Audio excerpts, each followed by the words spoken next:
with the topic dysphagia. For the case, a 60-year-old male consulted because of difficulty of swallowing. Uh, uh, 5 years prior to consultation, he experienced regurgitation of sour material in the mouth. He later on complained on chest pain after eating. He also noticed that he would have copious sputum upon waking up. Okay. No? Christelle, may I interrupt you? Can you just go to the salient features slide? Okay, pala. Like what Dr. D mentioned in the first BGD, all of you got the history, so we'll just go straight to the salient features. For the salient features, for the subjective findings, a 60-year-old male consulted because of difficulty of swallowing, then 5 years prior to consultation experienced regurgitation of sour materials in the mouth, and later on complained of chest pain after eating. He also noticed of copious sputum upon waking up, and his symptoms were relieved by omeprazole, but would recur intermittently. Then 6 months before consult, he experienced dysphagia to solid foods. And a month later, he can only take in soup and milk with occasional vomiting. He has a smoking history of 10.5 pactures, but stopped 6 months ago.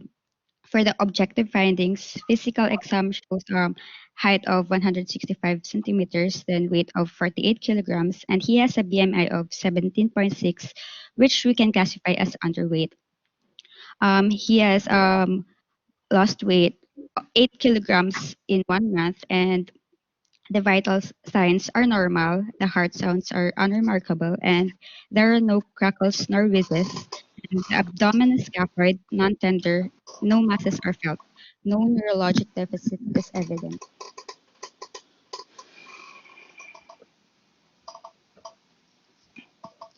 Okay. Good morning po. Pakinig niyo po. Yep. Go. Okay. Yeah, Okay. go ahead. Okay. I'm dating John Lawrence, and I'm gonna present the general approach to patients with dysphagia. Oh my God. Then, so first, define muna natin dysphagia. It's a difficulty with swallowing.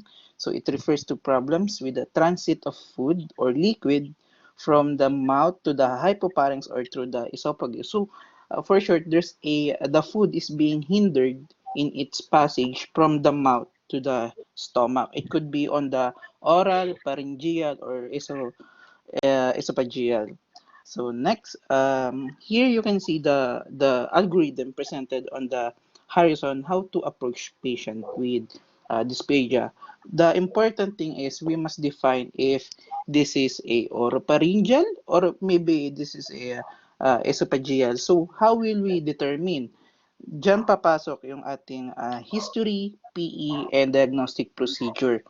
Um, However, the dysphagia can also be subclassified not only based on the location but also based on the circumstances in which the dysphagia may occur. Ibig sabihin, it could be from the solid, liquid, or both and solid and liquid food. But it will be further discussed by my group mate. Okay. For the history, first, of course, we must do complete history of the patient. But the key elements in the history would be the location of the dysphagia, the associated symptoms of the patient, the circumstances in which it occurs, and the progression of the dysphagia. So first, localization. Di ba nabanggit ko kanina, it could be oropharyngeal or pwede esophageal. So if the dysphagia is localized to the supraesternal notch, it could be oropharyngeal, but it could also be esophageal. Why also esophageal? Because the cervical esophagus is also striated in musculature. So if the striated pathology, if the pathology is on the striated muscle, then it may manifest as a supraesternal, localized to the supraesternal notch. However, distal esophagus may also localize to the supraesternal notch since it could be referred pain since 30% of the patients will show referred pain to the uh, suprasternal notch. Then, if it is a esophageal dysphagia, it could be localized to the chest. The next associated symptoms. For the associated symptoms, mahalaga natin na matanong yung patient if there's a presence of nasal regurgitation and tracheobronchial aspiration, since these are the hallmarks of your oropharyngeal dysphagia. Pero hindi lang yung dalawang ating tatanungin. It could be meron din siyang drooling or poor bolus formation. Another associated symptom na itatanong natin would be the presence of hoarseness. If the hoarseness happens before dysphagia, then it could be a laryngeal lesion. However, if the hoarseness happens after dysphagia, then it could point out to malignancy that is compromising the recurrent laryngeal nerve. um, then, oh my God. Then another associated symptom will be chest pain, but the presence of chest pain may point to either motor, structural, or either a reflux disease. So, speaking of reflux disease, if there's a history of prolonged heartburn preceding the onset of dysphagia, then it can be a suggestive of peptic stricture or esophageal adenocarcinoma. Then, we must Uh, differentiate Jan, also. Jan, Yeah. Jan, Yes po. may I cut you at this point? Yes po, You Doc. don't need to go into details of the explanation because your Okay task po, Doc. is just an approach. Therefore, Yes po, all of Doc. this will be discussed by the group under GERD. So it's just a Yes po, Doc. general approach. So how do you approach dysphagia in general? Okay. Okay po, Doc. Then, last po yung sa progression, mahalaga po since, sige, progression po. If progressive, that means umpisa po solid dysphagia, then naging liquid dysphagia siya. Then with accompanying weight loss, we could entertain a neoplasm. Then sa PE, mahalaga po the oral cavity. Maybe there are missing dentition that could aggravate the existing dysphagia. Then for the neck, thyromegaly, or we could also see palpate the lymph nodes of the patient. Then Can pharynx you skip this? lesions. Can you skip this, Jan? Because this is not for the Okay. general Ah, approach. wait Next lang. slide. Can Nawala, I see nawala. your last slide? Yan. Uh, Diagnostic procedures, Doc. uh, do For you have an the, algorithm? it will be discussed po sa differential diagnosis po for the, yung algorithm po. This Sige. one So po, Doc. just outline the diagnostic procedures. Okay, for the diagnostic procedures, Doc, these are the available diagnostic procedure, but not everything will be done on the patient. It depends on the manifestation, the presentation of the patient. But for our patient, I will prioritize the upper endoscopy, Doc. Yun lang po, Doc. Okay. Next. Okay. Alright. Good morning po. I am Dawigoy Julian and I'm gonna be presenting about differential diagnosis. So, the patient's presentation and the absence of concomitant symptoms generally associated with oropharyngeal dysphagia, such as aspiration, nasopharyngeal regurgitation, coughing or choking when attempting to eat, drooling, and obvious neuromuscular compromise suggest an esophageal etiology. So, an individual with esophageal dysphagia is able to initiate the swallowing process but often feel discomfort in the mid to lower sternum as the food passes through the esophagus. This can be a result of two underlying causes, namely a structural or a propulsive cause. Structural causes are either due to an internal obstruction or an external compression of the esophagus, which occludes the lumen. On the other hand, propulsive causes result from abnormalities of peristalsis and/or impairment of sphincter relaxation after swallowing. So, a clinical pearl, dysphagia to solids may be indicative of a structural etiology, whereas dysphagia to either liquids alone or the combination of liquids and solids may have a propulsive cause. So, for the differential diagnosis, we excluded the box of the diseases in the rightmost portion because our patient did not present with dysphagia, or pain during swallowing. And for the remaining group of hello. And for the remaining group of diseases, note that the etiologies in bold prints are the most common diseases. And based on the patient's presentation, such as his age of 60 years old, presence of progressive solid food dysphagia, regurgitation, chest pain, and weight loss, we considered achalasia, esophageal carcinoma, and GERD due to benign esophageal stricture as differential diagnoses. Also, we have ruled out Schatzki's ring and eosinophilic esophagitis since they present with intermittent non-progressive dysphagia.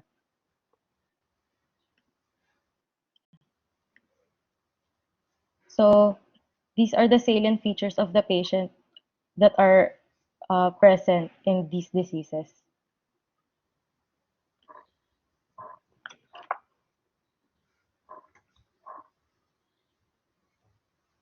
Hello.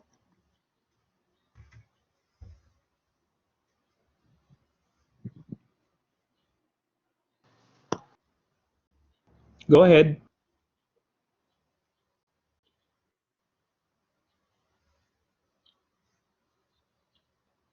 Adriel.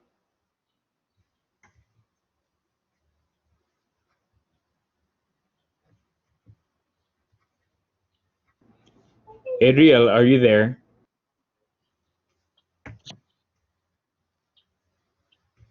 Doc, can you hear me, Doc? Yes, go. Yes, go ahead. So, good morning. I'm Adriel David, and I'll be discussing the generalities of achalasia. So, achalasia is a rare disease that is caused by loss of your ganglion cell in the mesenteric plexus. So, it affects your excitatory and inhibitory neurons, which is responsible for your lower esophageal sphincter relaxation and peristalsis of your esophagus. So there is still no known cause of your achalasia, but according to Harrison's, it can be associated with latent herpes simplex virus 1 infection. So here is what you can expect in achalasia. So for its characteristics, you can appreciate here in the example of a barium swallow X-ray. So you can see that there is an air fluid level indicating that the barium and food particles have a difficulty in passing through the constricture. So there is pooling of the barium in the esophagus. So next is there is progressive Yes, dilation of the where is the distal esophagus. excuse me. Yes, doc. Air fluid level means that there is pooling of food. So what Uh, else? it can it can also be a pooling of your food, your liquids, and can be enhanced through the barium swallow, doc. So it is can be Yes. seen. So There's a what distinct is the line here. meaning of, yes, what is the meaning of air fluid level? So air fluid level indicates that na food is unable to pass through the constrictor duct, And then and then it where is the air? pulls Where is in the the air? so the air is around here. So here you can see a line. Oh, yun ang air fluid level. Yes, doc. Okay? There is air in the esophagus where the food is not located. There is food in the barium in the lower esophagus. Yes, doc. Level. Okay, sige. Okay, so next is there is progressive dilation of your distal esophagus. So because there is chronic obstruction causing it to widen. Next is your sigmoid deformity, or also known as your bird's beak appearance, can be found in the distal esophagus in long-standing achalasia, showing a tortoise appearance that can mimic your sigmoid colon. And lastly, there is hypertrophy of your lower esophageal sphincter. So next is for the epidemiology. So again, it is a rare disease. So 1 to 3 persons in 100,000 are affected. And for it is common in the population of ages 25 and 60. Thank you. Okay.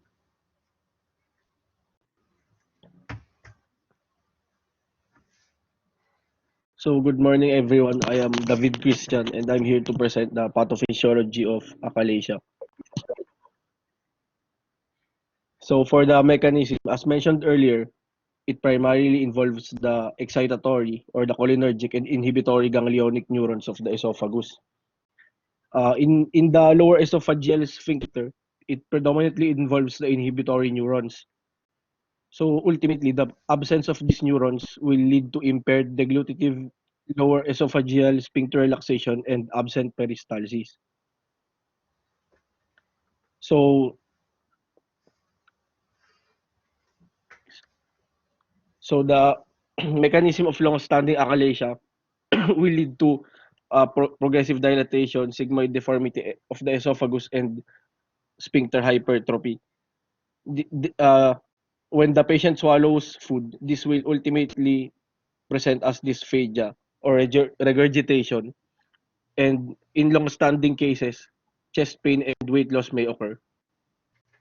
So here is a figure that may present the possible etiology and pathophysiology of achalasia. First is the introduction of an initial insult, which may be a viral or viral in etiology, as mentioned earlier, which is your herpes simplex virus 1, or toxins such as rabies, tetanus toxin. So these insults will activate the HLA gene, which will uh, which can result in an aberrant autoimmune response, and the cytotoxic T cells will attack the neurons, which will cause in ganglionitis or loss of these neurons, and this will ultimately lead to achalasia. So that's all po, Doc.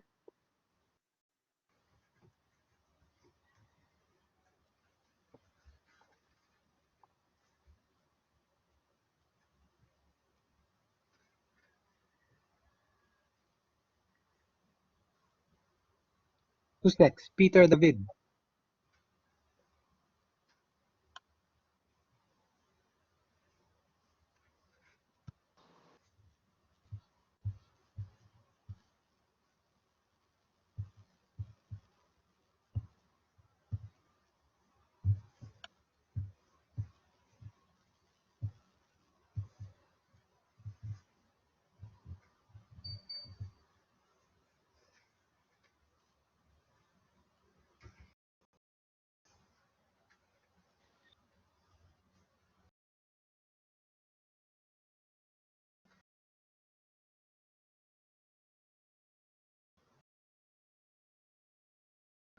Peter, are you here? Hello?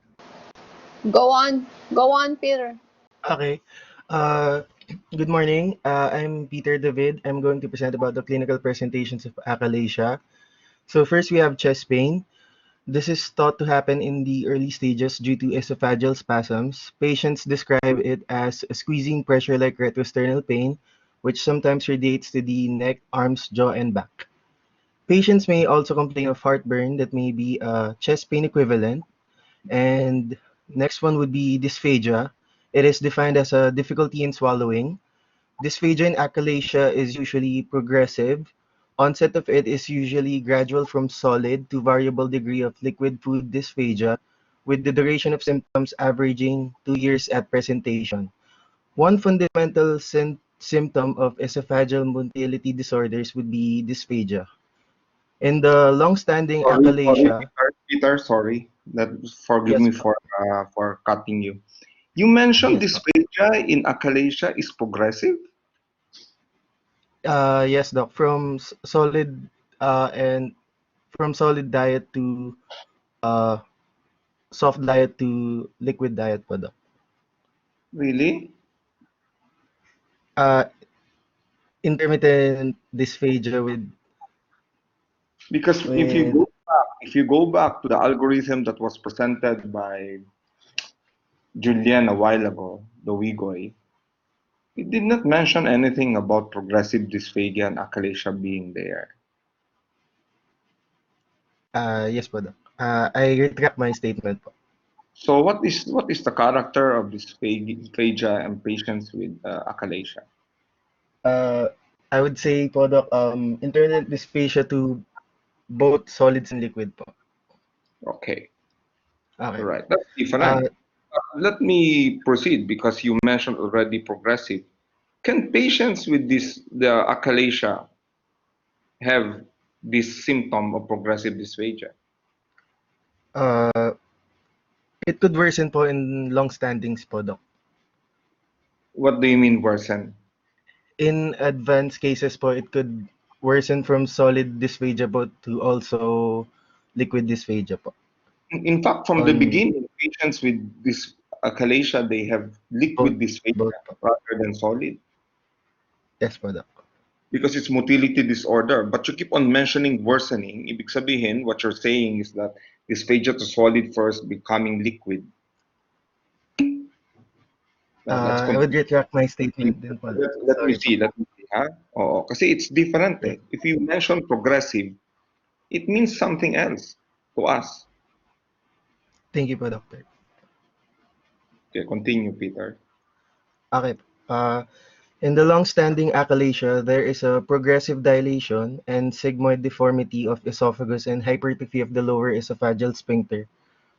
Sigmoid esophagus is defined as dilation of the distal esophagus to more than 10 cm in diameter that takes a tortuous course through the chest towards the gastroesophageal junction.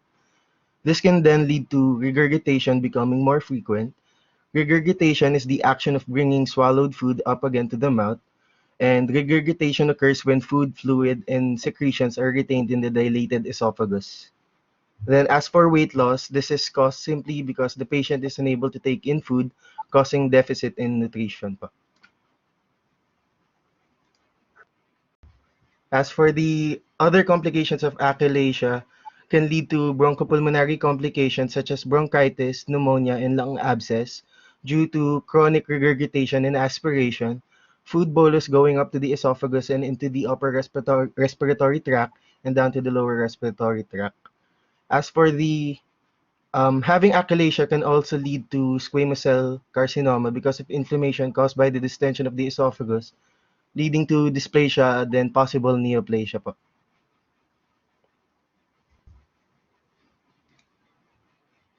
So, Peter, Yes po, to Doc. answer my question, Wala. what was Yes the po, last Doc. statement? Possible? And again po, Doc. Your last statement? Possible? Neoplasia. Neoplasia po, Doc. Of course, and that is what I'm trying to say. If you have a patient with progressive dysphagia, then you think more of malignancy. But long-term achalasia, because one of the complications of achalasia is squamous cell carcinoma of the esophagus, then eventually these patients may have progressive dysphagia.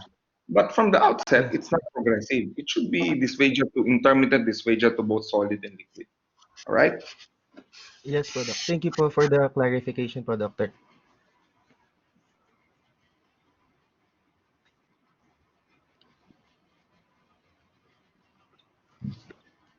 Good morning, Doc. Um, we have I would discuss about the diagnosis and treatment of achalasia. So for the diagnosis, we have barium solo X-ray, upper endoscopy, and esophageal manometry. So barium swallow X-ray has been discussed earlier by Adriel, wherein he mentioned dilated esophagus. Almira, Ito, sorry. Can Doc, you increase your audio? increase na Is it okay na po ba, Doc? A little bit more. Ah, hello po. Yes. Okay, okay. So Okay, you're okay. finally in, ah? Thank you, Dr. Roman. Okay, okay. Go ahead. Um, barium solo X-ray, wherein you could see Humihina ka eh, humihina. sorry, Doc. You have, yan po. There. Go closer to the mic. Aya, You can do it, Yan go po. Almira. closer to the Sige po. Yan po. Uh, No pa rin. Yes. Sige na. Yeah, Um, go ahead, go ahead. in barium solo X-ray, you would see dilated esophagus, air fluid level, tapering at the LES, and sigmoid appearance, as mentioned by Adriel earlier. So second, we have upper endoscopy. wherein we could use this to exclude pseudoachalasia. Pseudoachalasia is different from idiopathic or primary achalasia because pseudoachalasia is any dilatation of the esophagus due to the narrowing of the distal esophagus from causes other than primary denervation. The most common of which is malignancy. So in the image, you could see the normal and the findings of achalasia and upper endoscopy. When you compare the figure on your right, labeled as A, there is dilated peristaltic esophagus with retained secretions pointed by the arrow. And then for picture labeled as B, there is hypertonic lower esophageal sphincter. Kasi when you compare it with the normal one, it is relatively more constricted.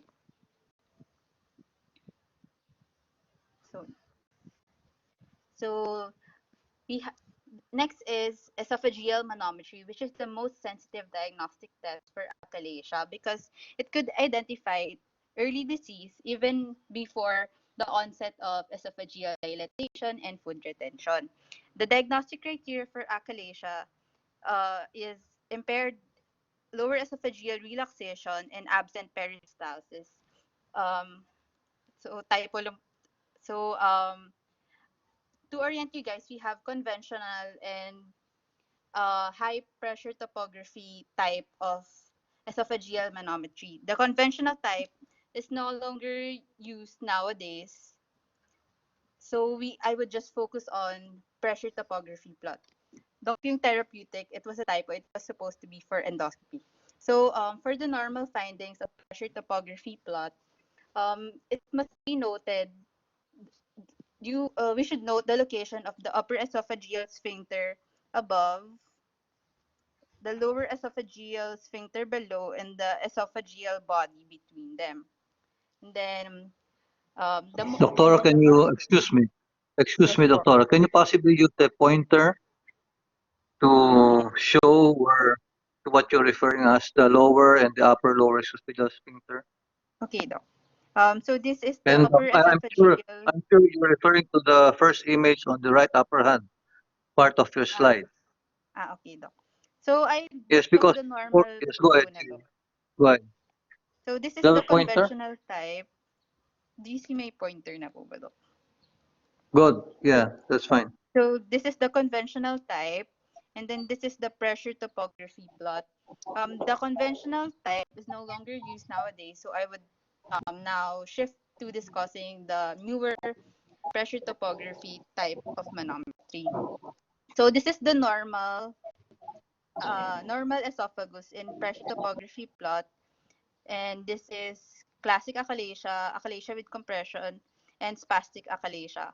So for normal, I would orient you guys that this is the upper esophageal sphincter, the lower esophageal sphincter, and in between them is the esophageal body. So to note, to interpret the findings, the colors are noted. So the more intense the color, meaning there is higher pressure. So red is the highest pressure, wherein, and then the lighter colors, which in this diagram is dark blue, means complete relaxation. So here in the normal pressure topography plot, you could see the peristalsis because pressure moves across along the length of the esophagus, and then there is subsequent complete relaxation across the LES to allow entry of food into the stomach. So another advantage of esophageal manometry compared to the other diagnostic procedures is that it could differentiate the subtypes of achalasia. You'd have classic achalasia, achalasia with compression, and spastic achalasia. Classic achalasia is also known as the type 1 achalasia. In here, there is normal pressurization in the body of the esophagus. And then here, and the common denominator of all these three is that there is incomplete relaxation of the LES as noted here, here, and here. So for achalasia with compression, this is also known as type 2 achalasia. There is rapid panesophageal pressurization across of the fluid column trapped between the sphincters as the esophagus shortens. Panesophageal meaning all of the esophagus is contracting. So next type is spastic achalasia, wherein this is also known as type 3 achalasia. There is rapid propagation of pressurization causing absolute or abnormal lumen obliterating contraction. So it should be noted that type 2 and type 1 is a continuum, wherein type 2 would lead to type 1, and type 2 has the best response, and type 3 has the worst response to treatment. So next slide. I discussed the Before you proceed, Doctora, what you just presented are very important data, but your last line on the yes, left side says it's also therapeutic. that's So supposed to what be would be the role of, endoscopic. Doc. but if you, of course, if you consider now, this is a very important test in achalasia because the type of the achalasia actually determines the treatment modality that you will use. And that is why this is a very important test that must be done in patients with achalasia. Because if you apply one treatment modality to one type that is not responsive, then you don't get the usual or the positive response that you want to get. So this is how important this test is. It will determine what type of treatment you should be using for the types that you just mentioned. Yes, Doc. Okay. So, proceed na po. So, Ay, sorry. Almira, it is not only to diagnose but also to determine the type of treatment, right? Okay. Yes, Doc. Okay. Sige. Thank you po. For the next part of my discussion is the treatment for achalasia. Should be noted that there is no known way of preventing or reversing achalasia. Therapy is just directed at reducing the lower esophageal sphincter pressure so that gravity would promote esophageal emptying. The peristalsis never ever recovers. So for the pharmacologic therapy, these are just temporizing maneuvers prior to doing the definitive therapy because it is not as effective. So the common denominator of all this pharmacologic therapy is that they cause muscle relaxation. So we have isosorbide dinitrate, nifedipine, a calcium channel blocker, sildenafil, a PDE5 inhibitor, and Botox.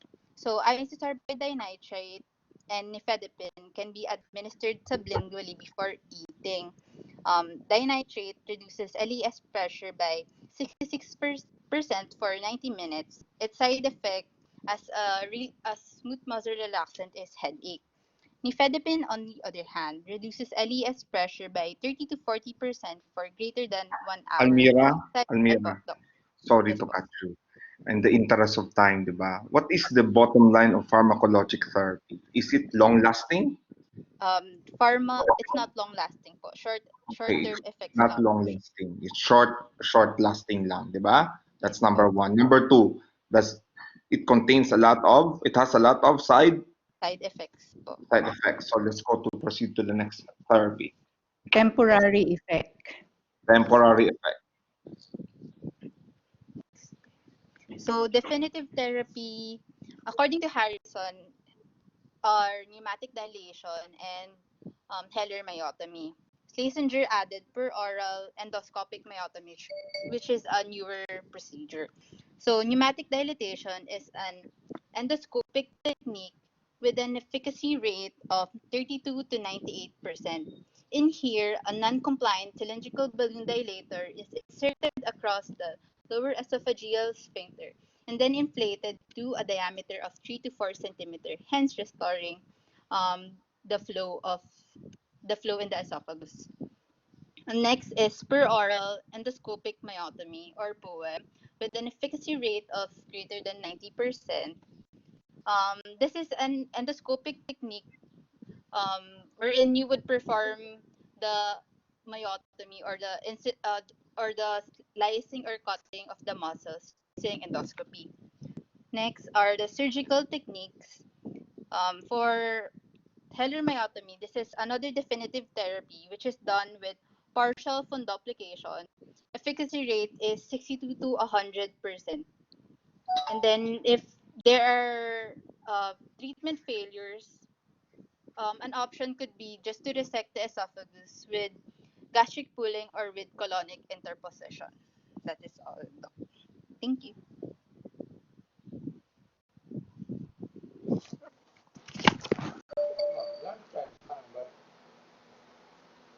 Good job. So, good morning, doctors. I am Dairit John Joseph, and I will be discussing esophageal cancer, an introduction and incidence and epidemiology. So, first, the esophageal carcinoma is a cancer of the esophagus, which is an increasingly common and extremely lethal malignancy. So, almost all of the esophageal cancer are either squamous cell carcinoma, adenocarcinoma. So to differentiate the two, first is the type of epithelium. The squamous cell carcinoma is a stratified squamous epithelium, while the adenocarcinoma has an epithelial lining of the esophageal glands, and the causative factor for squamous cell carcinoma is most likely smoking and excess alcohol consumption, while adenocarcinoma, its causative factor is GERD and Barrett's esophagus. For the location, for squamous cell carcinoma, it is most likely in the upper two-thirds of the esophagus, in the thoracic or cervical portion, while the adenocarcinoma, it is in the lower one-third of the esophagus. So next, for the incidence and epidemiology, um, it is the eighth most common in worldwide, while it is sixth leading cause of mortality in cancers worldwide. So it accounts for about 5% of all cancer deaths annually. Worldwide, the squamous cell carcinoma is the most common cell type. However, in the past 40 years in the US, adenocarcinoma has shown an sevenfold increase, as well as men are more likely affected than women and individuals more than 50 years old.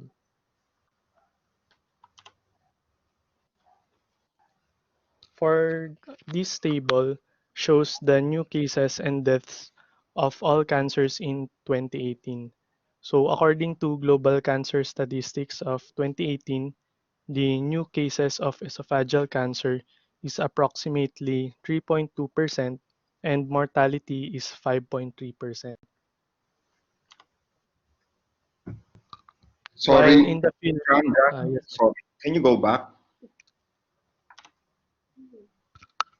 I'm just trying to point out, you mentioned 3.2%. This is because of all sites, percent of all sites. But look at yes, the correct. number of cases and look at the number of deaths.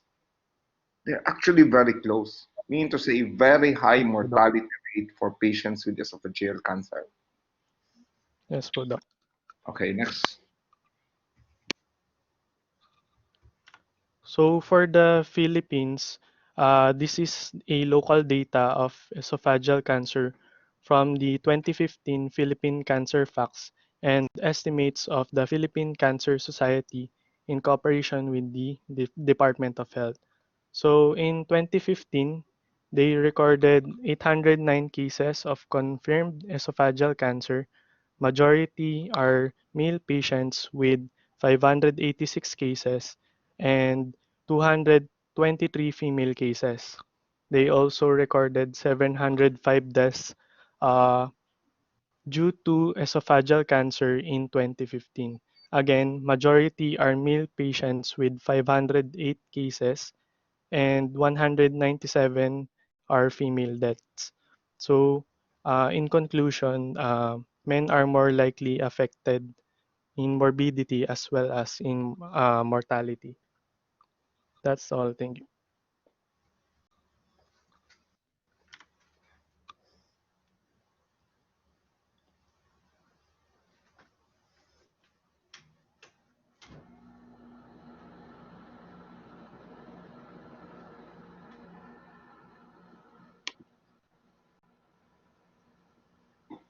Maya?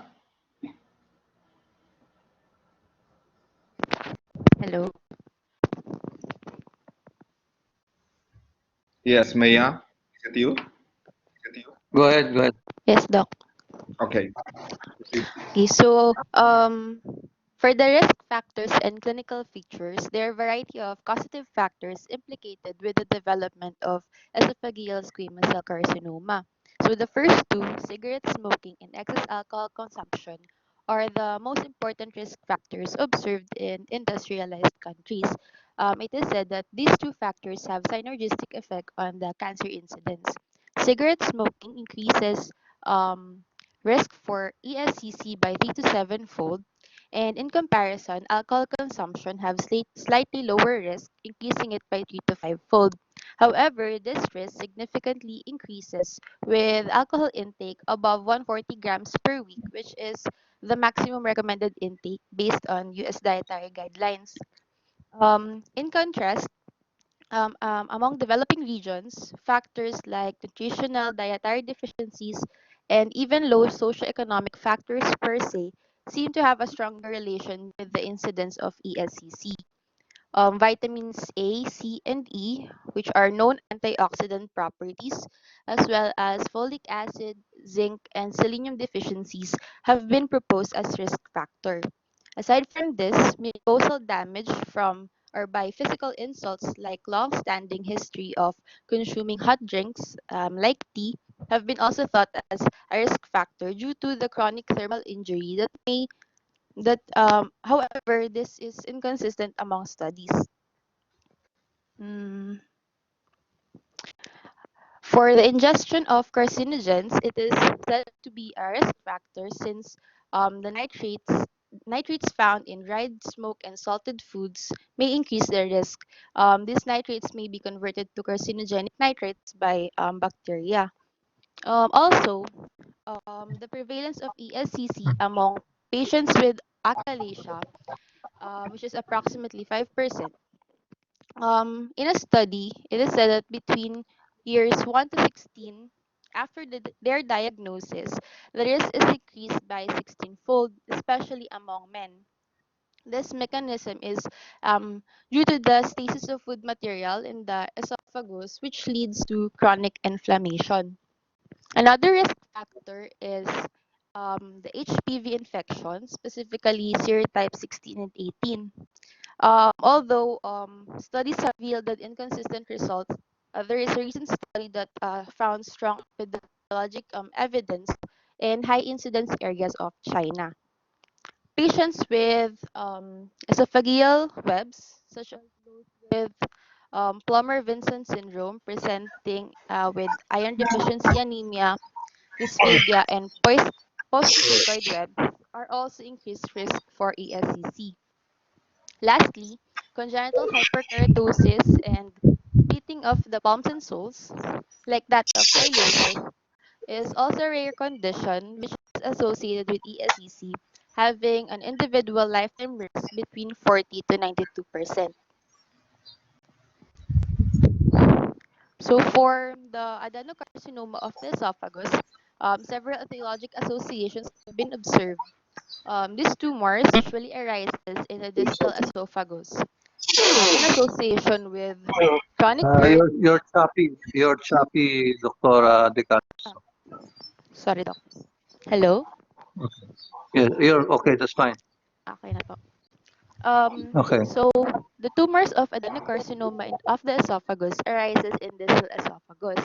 So it is associated with chronic GERD, which is often in presence of Barrett's esophagus, which usually occurs among obese individuals.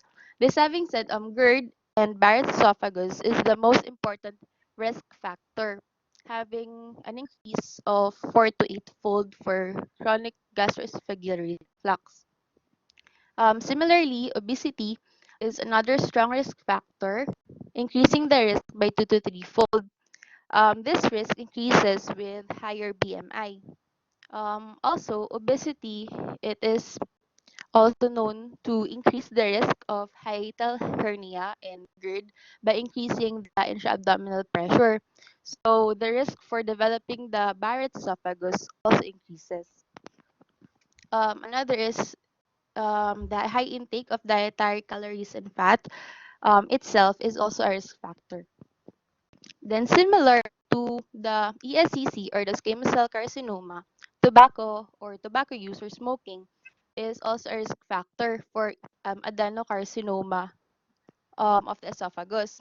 It increases the risk by twofold. Its difference with the ESCC is that among patients with ESCC, there's a steady decrease in the risk observed after the cessation of their smoking. However, with adenocarcinoma, um, the observed risk reduction is not that much noted until the cessation has been achieved for more than 30 years. And then study shows that high socioeconomic status is more commonly seen among patients with adenocarcinoma of the esophagus. This may be evident with the epidemiologic gradient across both the Western and Eastern countries, um, showing presentations of adenocarcinoma. Lastly, also males predominance is among adenocarcinoma based on studies.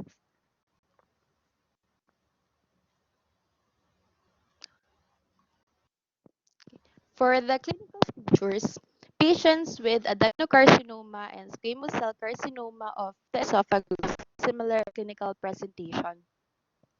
In the most of the patients present asymptomatically. However, as their disease progresses, progressive dysphagia and weight loss are the most common symptoms. So this progressive dysphagia initially occurs with solid foods, then progresses to semi-solids and then liquids. So the solid food dysphagia typically occurs with diameters of esophagus being 13 millimeter or less. By the time these symptoms develop, the disease is already very advanced because the difficulty in swallowing, it doesn't occur until more than 60% of the circumference of the esophagus is infiltrated with the cancer. Dysphagia could be also an association. However, it is a less common symptom. It usually indicates presence of ulcerated lesions. Dysphagia may also be associated with pain and pain or jolting to the chest and the back, regurgitation or vomiting, and aspiration pneumonia. Tracheoesophageal fistulas may also develop, primarily in patients with upper and mid esophageal tumors. Lastly, patients may also experience hoarseness due to the recurrent laryngeal nerve injury from the tumor per se, or even in association with lymphadenopathies.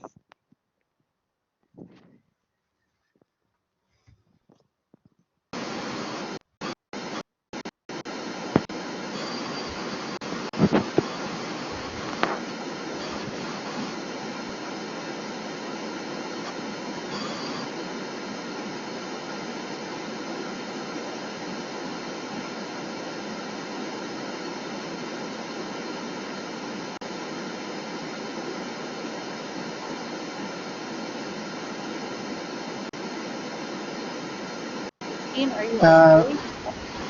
What's are you happening? talking, Christine? There is a lot of static. Oh, static. We cannot hear you, Christine. Christine, I'm going to mute your audio first and then turn it back on, okay?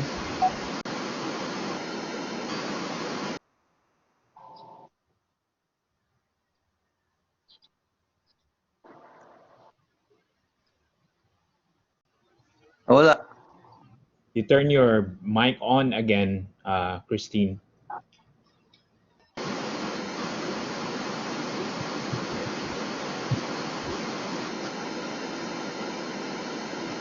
Are you currently on an airplane?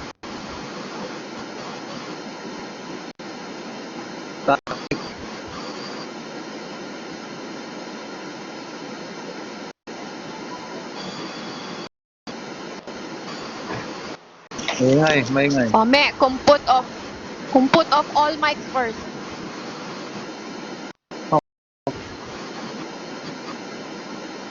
Okay po.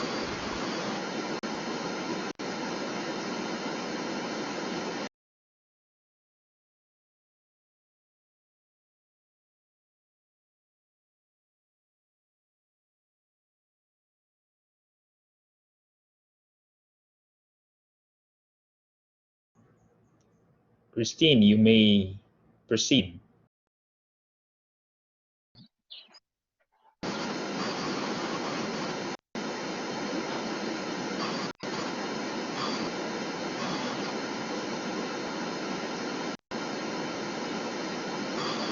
I think Christine is having issues with her microphone.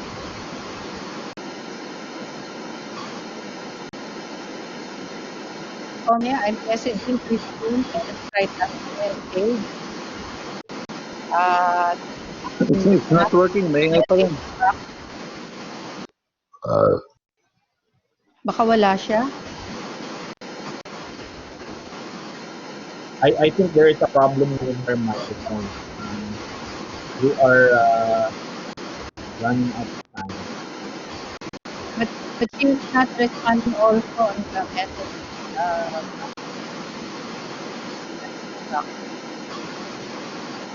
I think she's having connection problems right now. There's Yeah. an icon on her name.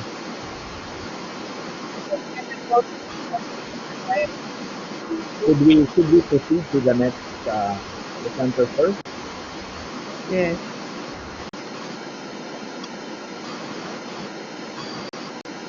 Sabi ni Rhea, kanina pa daw siya nagkaka-technical problem.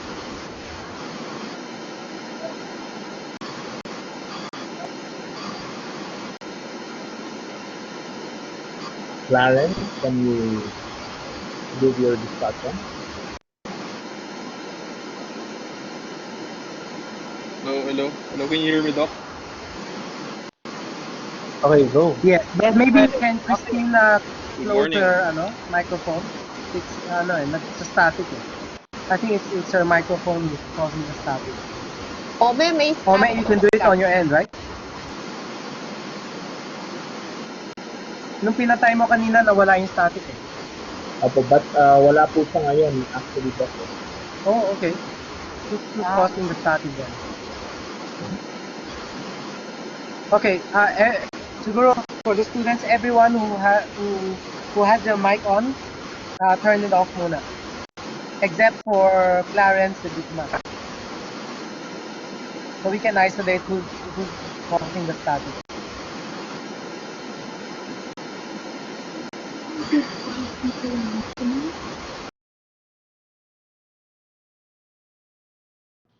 Okay, good Clarence, morning. go Can you hear ahead. me again? Is it okay? Okay, Yes, so for the yes. treatment There, of it's esophageal better. cancer, ideally, you should resect the lesion using surgical approaches. However, since we catch the patients at the late stage already, it is preferred that you first undergo neoadjuvant therapy with chemoradiation. Also, surgery is reserved for those patients who are optimized surgical candidates. For metastatic diseases and late lesions, we usually apply palliative approaches. This is a diagram from the Japanese Association for Thoracic Surgery, which states that for stage 0, you can do endoscopic treatment, while for the latter stages, there is an overlap as to which approach will be performed. For earlier stages, we can usually resect the lesions via surgery. And for later stages, as I've said a while ago, let's perform neoadjuvant chemoradiation. prior to resection, since this will reduce tumor size and also contribute to survival. Some palliative approaches include pneumatic endoscopic dilatation, as shown in the previous slides. In addition to this, we can also place a stent in order to maintain patency of the esophagus.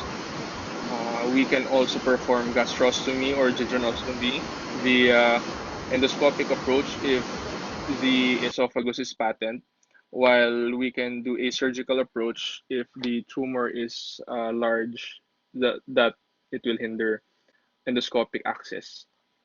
Of course, radiation is also a palliative approach as it can reduce tumor size and contribute to better nutritional support. For the prognosis, as stated a while ago, esophageal cancer has a very high mortality rate. Only 10% survive 5 years after the diagnosis. Survival is mostly predicted by the peak stage and the end stage, and total resection is only possible in 45%.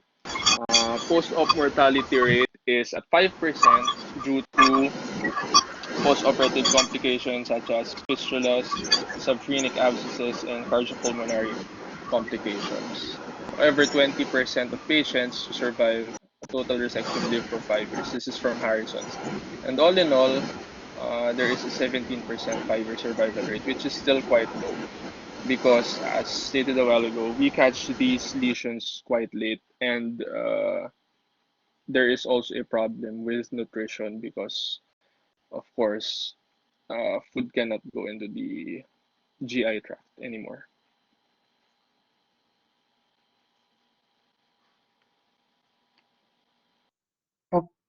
Okay, so since you're the last student in the esophageal cancer, can you give us the reasons why you're thinking it's esophageal cancer? Stephen? Stephen, Yeah. before we proceed, can we see the last slide, please, of Dr. De Guzman? Here, Doc. Did anybody mention about the palliation of the chronic in patients with esophageal malignancy? Palliation, Doc. This is Yeah, the here slide. the slide on that. Yeah, this one po. Okay, okay. Yeah, I just missed it. For nutritional support. Okay, Doc. For nutritional supports. Okay. Yes. Okay. Okay, so Clarence, since you're the last member of the... Oh, okay. If there are Yes, other Dr. Wong. questions? What would make me entertain esophageal cancer in this patient is that there is a progressive course of dysphagia. 6 months prior to admission, there was solid can still be tolerated, but then a month later, there was progression. The patient cannot tolerate solid food anymore. Also, there was weight loss, Aside from that, which weight loss, the okay. progressive course, yeah, weight loss and the progressive course, and yung mga risk factors po, Doc, stated a while ago. Smoking, entertaining the possibility of GERD also. Yan po. Okay. Sige, benign strictures.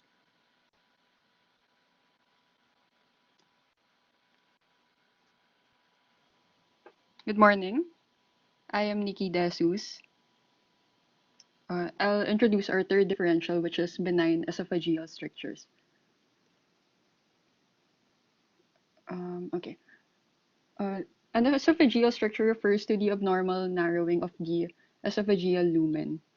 Typically, benign strictures are seen in the lower esophageal portion. So if you find a stricture in the mid to upper esophagus, you may suspect a malignancy or Barrett's esophagus. It often presents as dysphagia, so it is pertinent to ask this in history. And stricture formation can be due to inflammation or fibrosis and often poses damage to the mucosa or the submucosa. So here in the picture to the left, this is a classic presentation or classic picture of a peptic stricture on barium esophagogram. So there's a stricture near the lower esophageal sphincter. And on the right, this is a stricture on endoscopy. So there's a narrowing of the lumen and erosion in the surrounding structures. For the incidence and epidemiology, esophageal stricture formation is not very common. There is an overall low disease prevalence for the condition, and the incidence rate is 1.1 per 10,000 person years. It can occur in any age group, and it has no clear association with sex, according to the journal by Desai et al. But in Schlesinger and Fortran, it is more common in older men, and this aligns more to our case, which is a patient that is 60 years old and male. So known risk factors for this is a history of GERD, hiatal hernia, prior dysphagia, peptic ulcer, alcoholic drinking, and chronic NSAID use. And peptic strictures are tenfold more common in white people than Asian and Black people.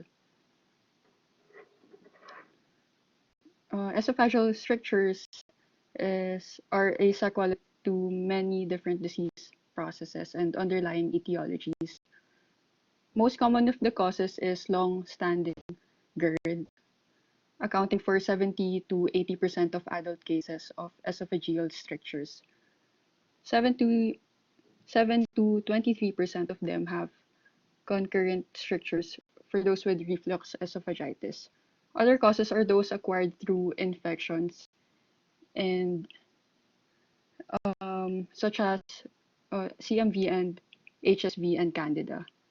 It can also be induced by mechanical and iatrogenic injuries such as prolonged nasogastric intubation, radiation, or through ingestion of corrosives, more commonly alkali, less commonly acids. It can also be caused by pill esophagitis as well as foreign body and food impaction. It can also be a manifestation of systemic diseases such as SLE, scleroderma, and eosinophilic, eosinophilic esophagitis. And those with Zollinger-Ellison syndrome can produce esophageal strictures as an effect of gastric hypersecretion.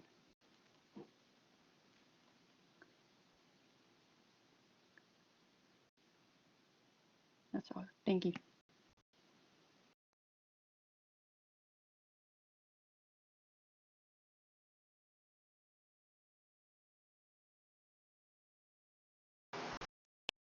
Okay. Who's next? Melissa De Hoya.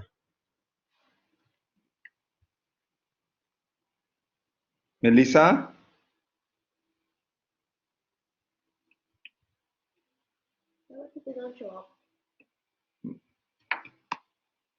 Melissa?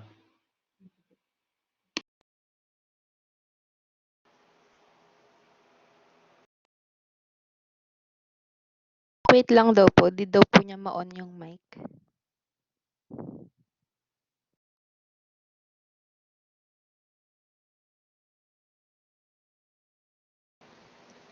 Are you Melissa?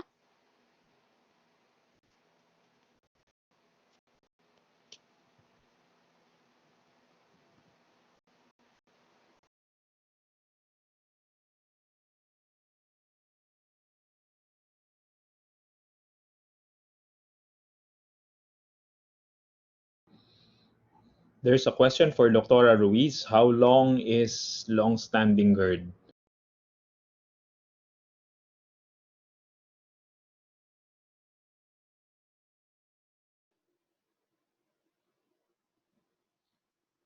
Okay, Ome, if you look at the messages, the threads, no, there was a question by Clarence, no? Is it Clarence? Yes. Makes early detection very important. So I commented, problem is the tumor has to have invaded at least 60% of the lumen for symptoms to occur. Therefore, high degree of suspicion has to be there for patients who are at high risk to develop esophageal malignancy. Therefore, it's important to know the risk factors like long-standing GERD, smoking, etc. That's the takeoff of the question of JK. All right. When you say long-standing, it's not just GERD per se, but as was discussed, no, it is the the esophagitis from the GERD that triggers, all right, the progression or deterioration into malignancy. So it's not only the symptom of GERD, but uh, confirming that there is indeed esophagitis from GERD. So that is the takeoff of the malignant degeneration for patients who have GERD. When you say long-standing, maybe 10 years or so. Actually, there's no definite cutoff. I don't know for the rest if you know of a definite cutoff, but it is really the continued injury, okay, in the lower esophageal mucosa that is important for us to detect. When we are talking about Barrett's esophagus, if we are trying to identify patients who are at risks for Barrett's esophagus, then the time frame that we look for is about 5 years. So if we are identifying patients with risk factors for Barrett's like obesity, smoking, and then there's also a statement there of long-standing GERD. So that in that context of Barrett's esophagus, the time frame is usually 5 years. So if you have these, because we are associating chronic GERD and Barrett's to be risk factors for esophageal adenocarcinoma. So maybe at least 5 years of chronic reflux would be a good time frame for us to consider as chronic GERD. Dr. D. But I think it's you started from Barrett's.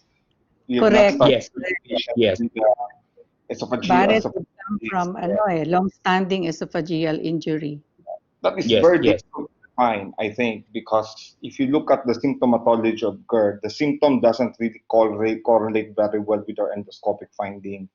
Dr. Ruiz mentioned that indeed, if there are continuous damage and eventually adenocarcinoma may occur. But we have to remember that the majority of patients with GERD are non-erosive reflux diseases, and the chances that they will develop, cancer is very low. Except for that, for patients who, as you mentioned, who are obese, who are smoking, who have hiatal hernia, wherein the rate of getting erosive esophagitis is higher, and therefore these patients may be the one who may benefit actually from looking for Barrett's and eventually adenocarcinoma. That is why I stated that a high degree of suspicion, meaning knowing the risk factors, for more GERD episodes and esophagitis would be the key, okay, for detecting early esophageal malignancy. We should not wait for symptom of progressive dysphagia, because when patients present with progressive dysphagia, that's already a late manifestation of esophageal cancer. Dr. Chan, go ahead. I have no further comments. I'm just curious. Are we done with the last speaker? There are 2 students left, Doc. Why don't we just go ahead so that we can finish the group discussion? Yes. I'm showing the slides again. I'm just looking for They are Mel, they are having Christine is connectivity problem. That's why while waiting for Oh. that, we're discussing. Okay. There's kasi a comment or a question from the student posted on the message box. Yeah, That's I saw that. But I agree that there is no definite time frame as to what is chronic is.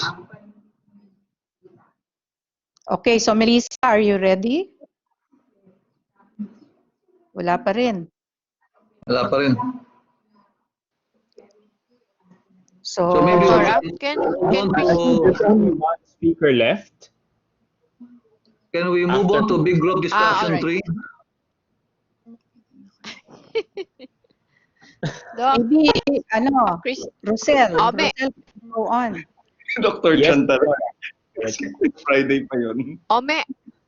Yes, Doctora. Ome, Doctora, Ome, Doctora can, Dalipan. may Opo, yes, Christine I in, can hear you. may Christine interrupt the discussion on benign stricture? On benign. Christine, the one, Oh, Christine, yung I sa see. Is esophageal she is cancer. she is she okay now? Can she participate now? Okay, let's Hello? try. Can you scroll to your slides, Christine, if you Okay want? po. So I think there are Sige. only two or three Yun na things po. before we proceed with BGD number 3. Agree. SGD yan next, Dr. Chan. We can finish everything until 8 p.m.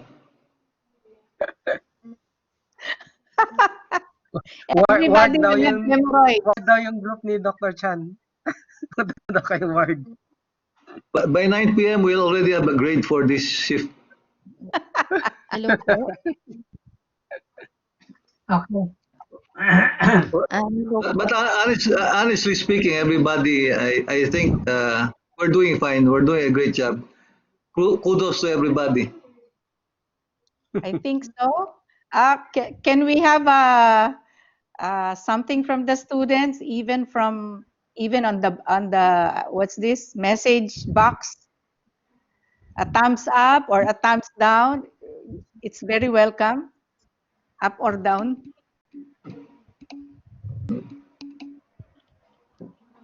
See, they agree that we should give a grade by 9 p.m. Okay, good. Let's go. And Lalo Cherry, po ako, Dr. Chan, masayang-masaya po ako. Cherry, can you order more Oh. people?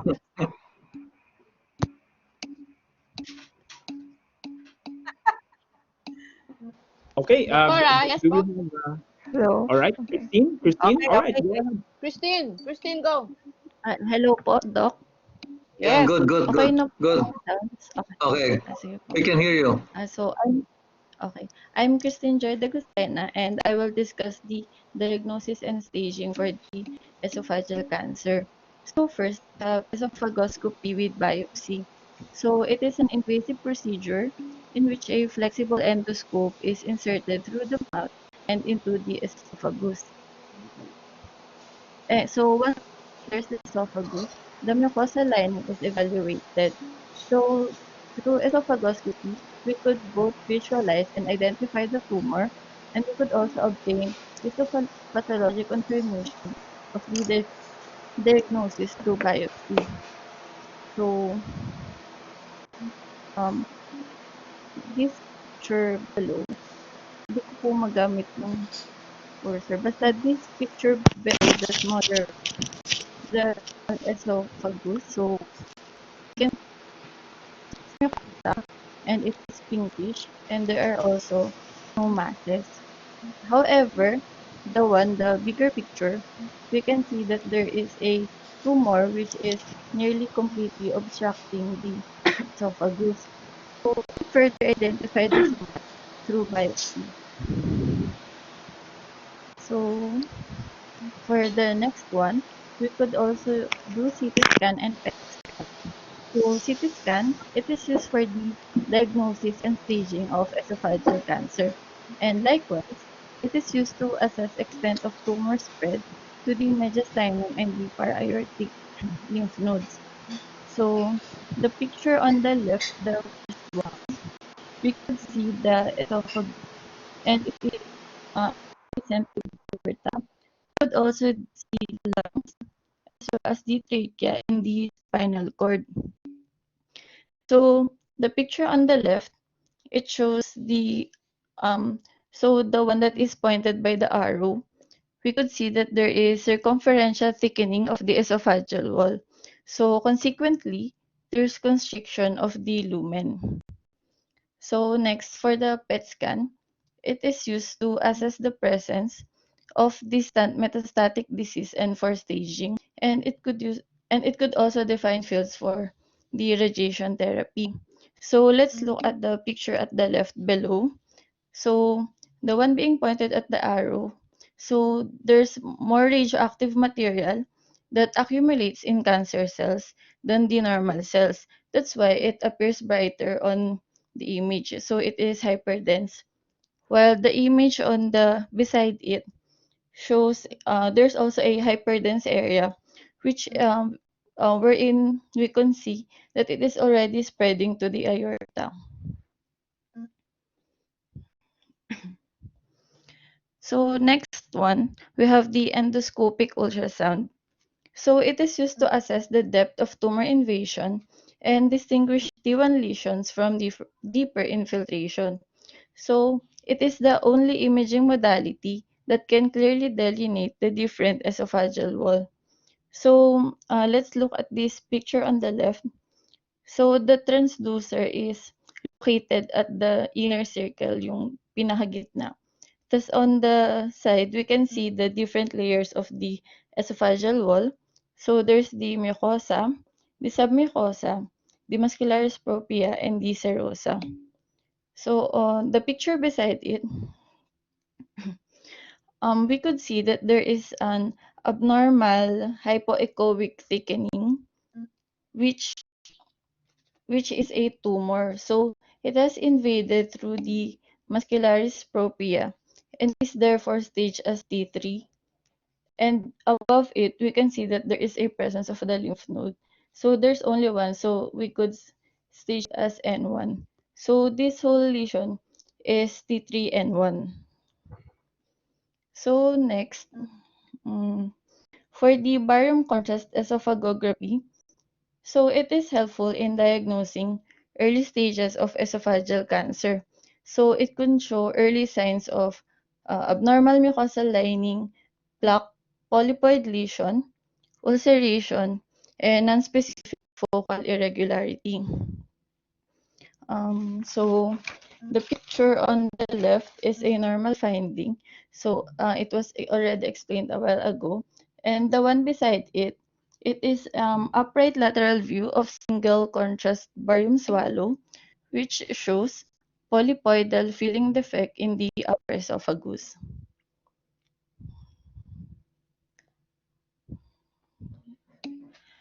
Ay.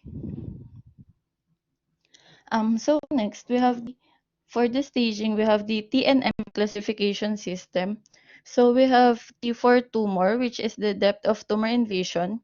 It is important because the rich lymphatic supply of the esophagus can provide a route of metastasis, and N is the number of lymph nodes involved, and the M is the spread of the cancer to distant sites.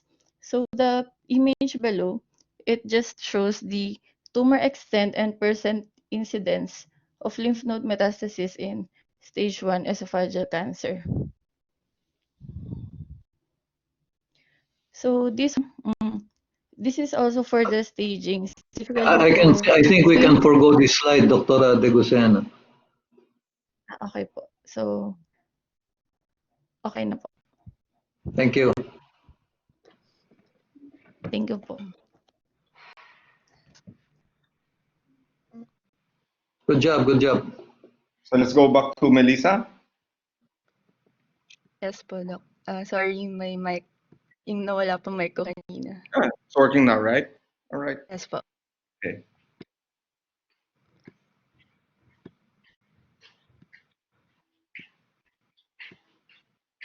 Okay. So good morning, I'm Melissa De Hoya. I'll be discussing the pathophysiology and clinical features.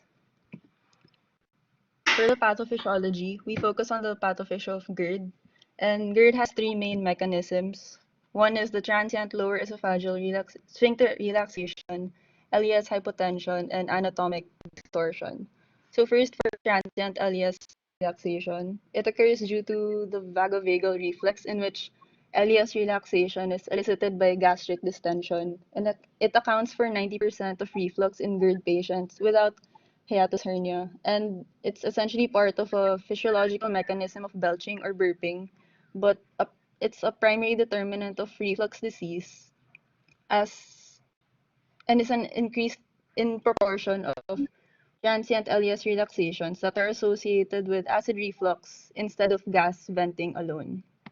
So for LES hypotension, factors that can reduce LES pressure include gastric distension, fatty foods, or smoking.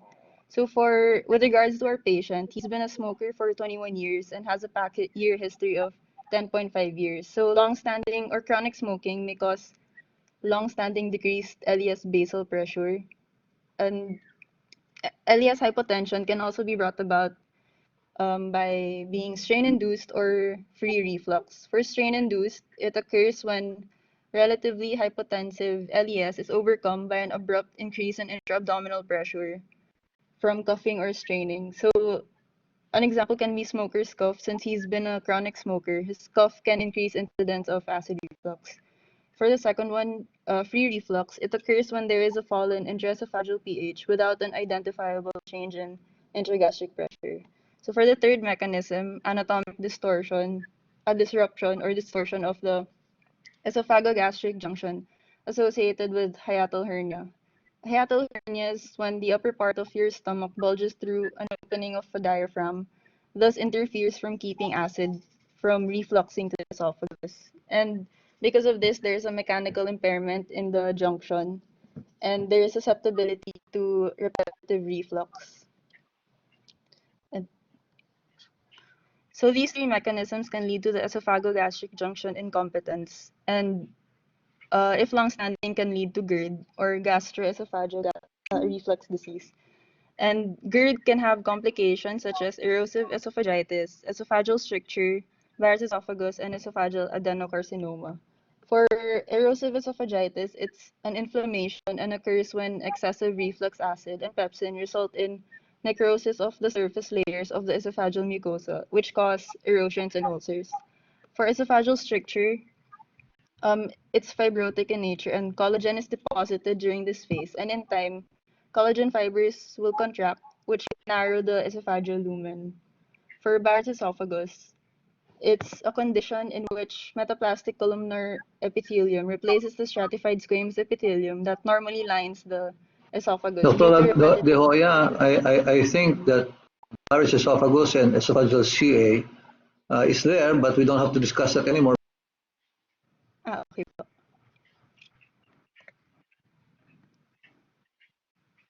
So for clinical features, Yes, that's fine.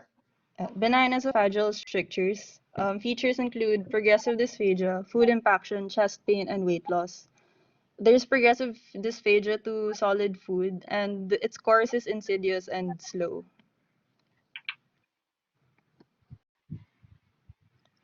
So for GERD, typical symptoms include heartburn, regurgitation, and somewhat less common are dysphagia and chest pain.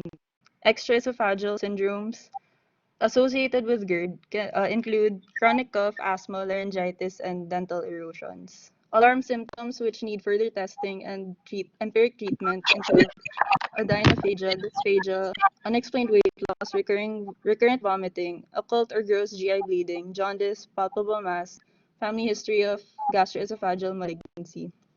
And for our patient, he presented with the ones in red: heartburn, regurgitation, dysphagia, chest pain, unexplained weight loss, and recurrent vomiting.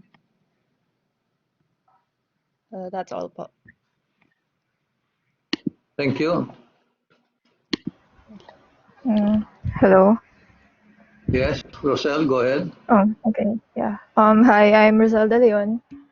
For the diagnosis, it is important to go back to the patient's history because symptoms of heartburn, acid regurgitation, and dysphagia are often specific enough to identify reflux disease and begin medical treatment.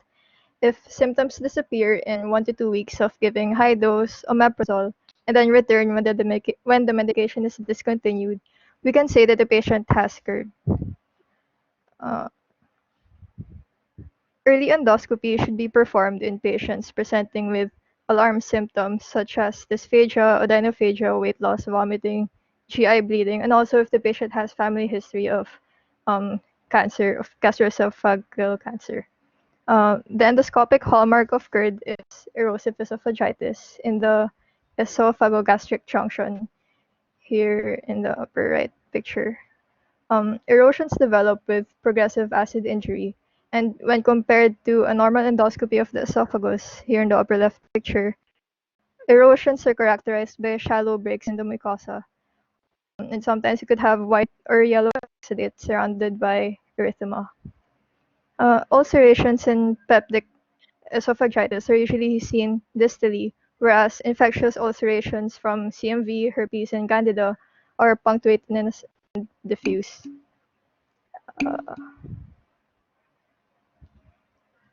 Endoscopy could also demonstrate complications of GERD, of chronic GERD. Most common are peptic strictures here in the lower left picture. And Barrett's esophagus here in the lower picture could also be endoscopically recognized by tongues of salmon-colored mucosa.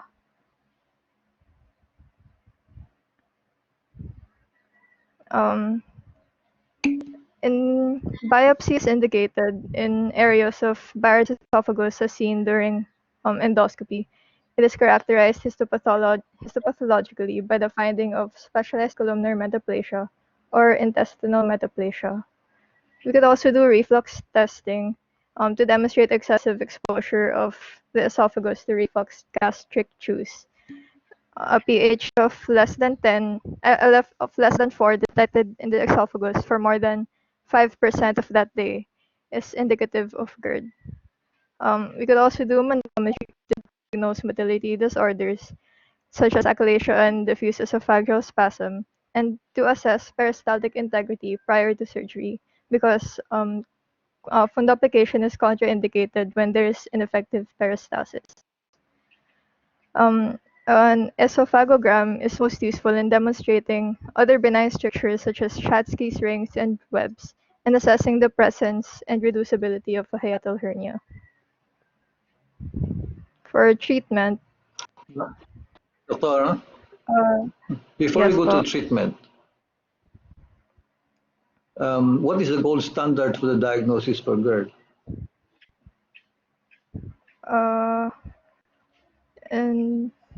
Endoscopy po. Because if there's a gold standard, then this must be the only test that we must be doing in order to determine the presence of GERD.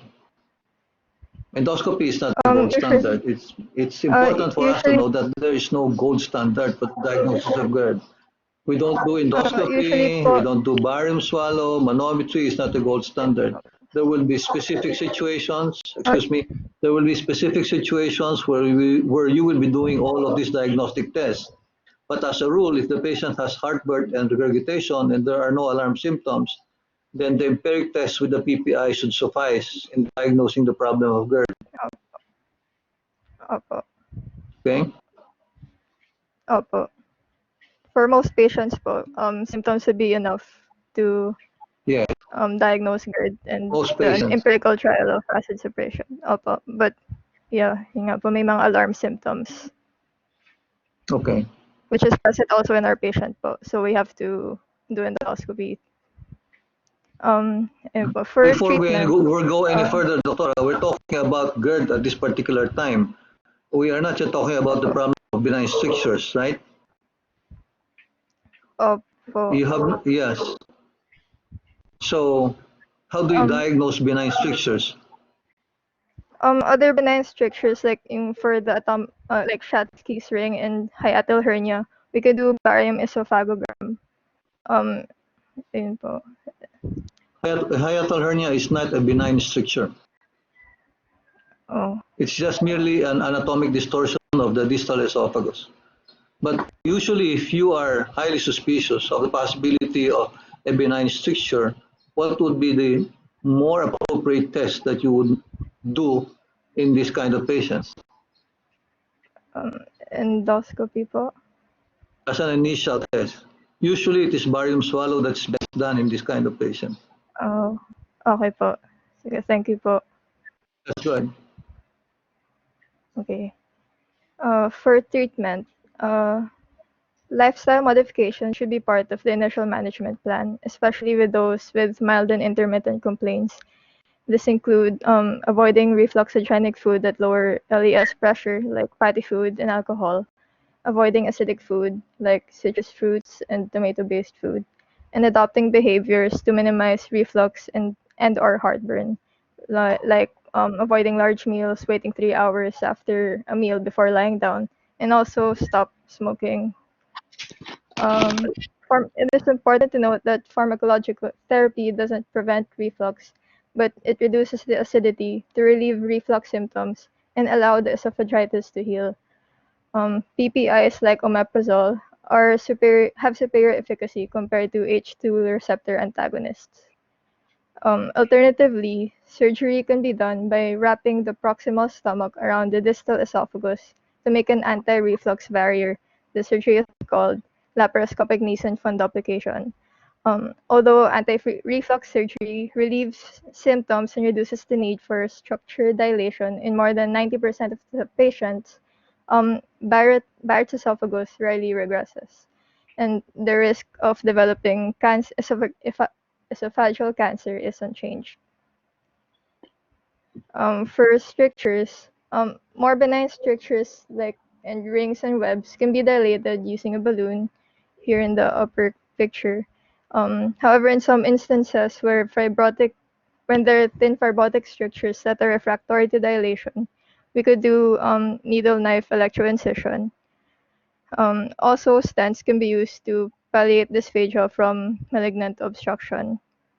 Uh, for high-grade dysplasia of Barrett's esophagus, management includes esophagectomy, endoscopic ablative therapy, and endoscopic mucosal resection.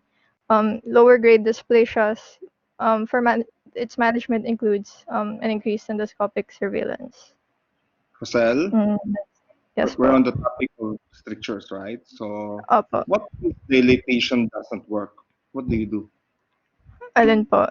We could do needle knife electroincision po. It doesn't work. Po. What else can be done? We could do stents also. What if you cannot put a stent? Um,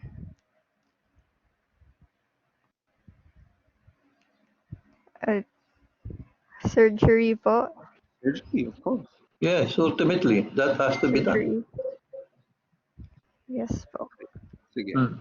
Okay, Rosel, part of your treatment should have included also nutritional support because mostly these patients will not be able to consume their caloric requirements. So in the interim, make sure that patients' nutritional needs are met, no? Sorry So, po. Thank you po. Good, good. yes, very good. So we don't have there's Julian. I no no no no. Wait.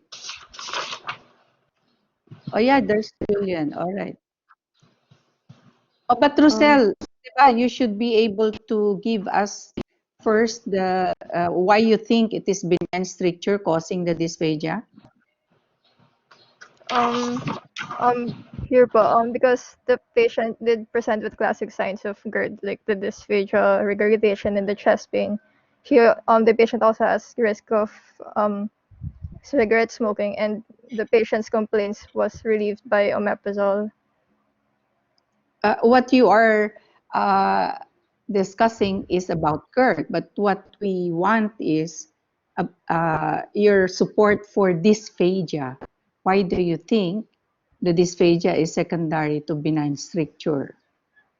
Um, What you are supporting is the possible cause of the benign stricture. Therefore, you go back. What type of dysphagia did the patient presented with?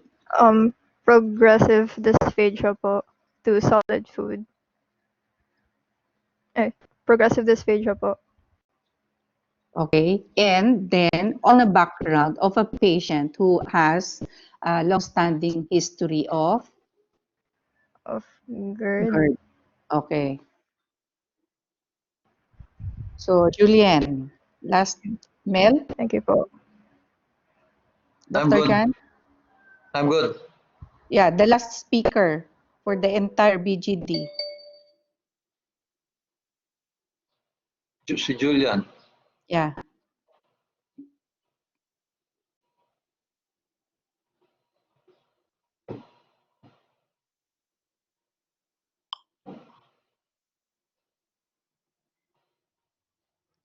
Julian, are you there?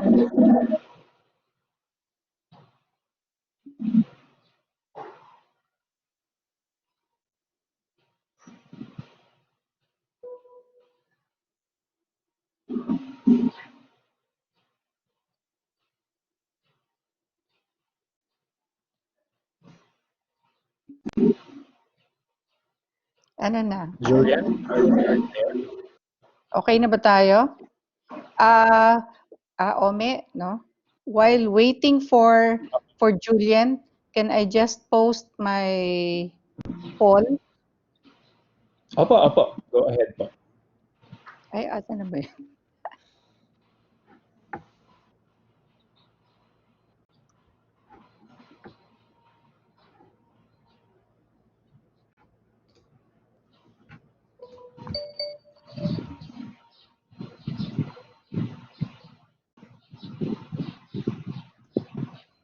So, wala yata si Julia. Is it okay na? Oh, wait. Okay, class. I'm posting a poll. Do it quickly.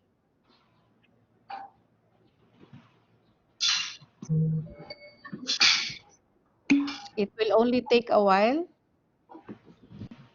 And also at around 12:30, you should see an announcement on your course site. It has a link to a feedback form. Please fill up that feedback form to help us improve on our future sessions. Thank you. Okay, we still have 47 to go. Can you do this quickly? Section B. So we can leave the BGD, or is Julian there? Hello, Doc. Yeah, Julian? go Hello. ahead, Oh, Julian. okay, go ahead, So Julian. based, They are answering. sorry, Doc. Based on the presentation of the patient, we are most likely considering esophageal carcinoma due to the patient's age, progressive course of the disease, and the presence of weight loss. However, it must be noted that in order to definitively diagnose the patient, diagnostic examinations must be done. Julian, Julia, can you please say Julia, Yes? progressive course? Hello? before Sige, you mention all the risk factors, I think the most important reason why you should consider esophageal cancer is because of progressive dysphagia.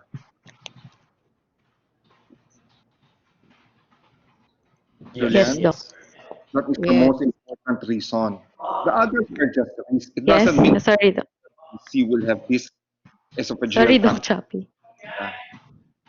So Okay? it is the description of the dysphagia that is important. So your history, no? Very important. Yeah. For those who responded Yes, no Doc. in the in the poll, uh, can you tell us how we can improve, or is it because of the connectivity, or you're not learning anything? Yes, this specific question can be answered through the form later. So please be very objective and honest with your responses to the feedback form, so that we can adjust. All of us are learning this new technology. Okay. And also Is maybe suggestion on everybody, how to improve. uh, is everybody seeing the poll? Ome? Yes, Hello? I can see it. Okay, Yes, okay. So I think kinuklog. we're good. We're good. Okay. So can we proceed? Can we proceed with the SDD with our individual groups? Yeah. So for Yes. if we are adjourning, can we just leave this current session now and then we proceed to our respective subgroup rooms? I thought we were going to do BG3. Sorry, Yan. they're not ready. Okay. Pwede na ako mag-mic, wala nang manok. Okay, my group, let's see each other at 11:25. Me, Group 6. 11:20. My Okay. group in 10 minutes. Doctor, this group 11:25, please.